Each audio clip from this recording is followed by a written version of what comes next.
Supreme court में जाना ही पड़ेगा। ये तो आखिरी आशा का किरण है सुप्रीम कोर्ट। अब देश में सभी संस्थाएं खत्म हो गई है, मार दी गई है, हत्या हो गई लोकशाही। उद्धव ठाकरे के वकील कपिल सिब्बल ने चुनाव आयोग के फैसले पर रोक की मांग करते हुए कहा कि चुनाव आयोग ने शिवसेना को लेकर गलत फैसला दिया है, उनको इस फैसले को पलट देना चाहिए।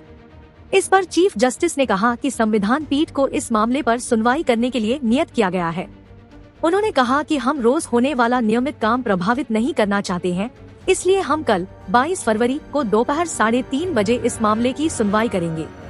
चीफ जस्टिस ने कहा, सुप्रीम कोर्ट की संविधान पीठ उद्धव बनाम शिंदे विवाद के दूसरे पहलुओं की पहले से ही विस्तृत सुनवाई कर रही है, इसलिए उसे बीच में बाधित करना सही नहीं होगा। उन्होंने कहा, वह नई याचिका को पहले पढ़ना चाहते हैं, फिर वह कल दोपहर 3:30 बजे इस मामले की सुनवाई करेंगे। जस्टिस DY चंद्रचूड़ की अध्यक्षता वाली 5 जजों की संविधान पीठ शिंदे कैंप के 16 विधायकों की अयोग्यता, सरकार बनाने के लिए शिंदे को मिले निमंत्रण, नए स्पीकर के चुनाव जैसे कई मामलों पर उद्धव गुट की तरफ से उठाए गए सवालों पर दायर याचिका की आज सुनवाई कर रही है। क्या है पूरा मामला, इसको भी समझ लेते हैं। निर्वाचन आयोग ने शुक्रवार 17 फरवरी को एकनाथ शिंदे के धड़े को असली शिवसेना मानते हुए उसको पार्टी का नाम और सिंबल रखने का आदेश दिया था। इसके बाद उद्धव गुट ने सुप्रीम कोर्ट का रुख कर लिया।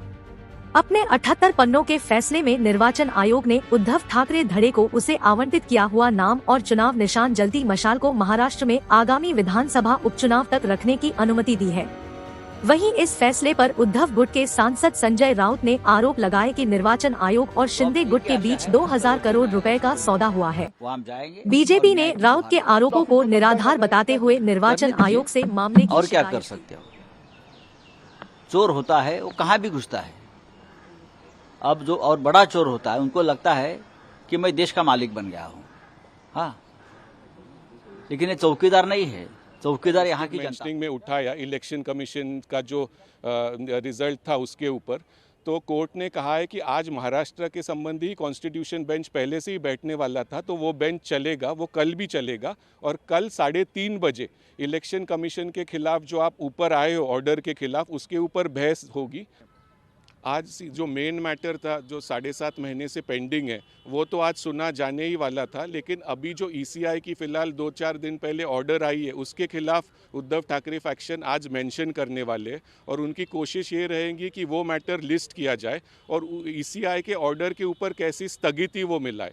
तो वो उनका सबसे बड़ी प्रायोरिटी है कि ECI के ऑर्डर को स्थगिति मिले। अब ECI के ऑर्डर के खिलाफ वैसे आपको दिल्ली हाईकोर्ट जाना पड़ता है, लेकिन एक्स्ट्रा ऑर्डिनरी सर्कमस्टेंसेज है। 27 को महाराष्ट्र का विधानसभा अधिवेशन स्टार्ट होने वाला है, इसलिए उनकी प्रायोरिटी है कि इसके ऊपर स्थगिति मिले। और एकनाथ शिंदे जी ने यहाँ कैविएट फाइल किया है, तो उनको वकीलों को भी सुना जाएगा। एकनाथ शिंदे जी की कोशिश रहेगी कि स्थगिति ना मिले और उद्धव ठाकरे जी की कोशिश रहेगी कि स्थगिति मिले।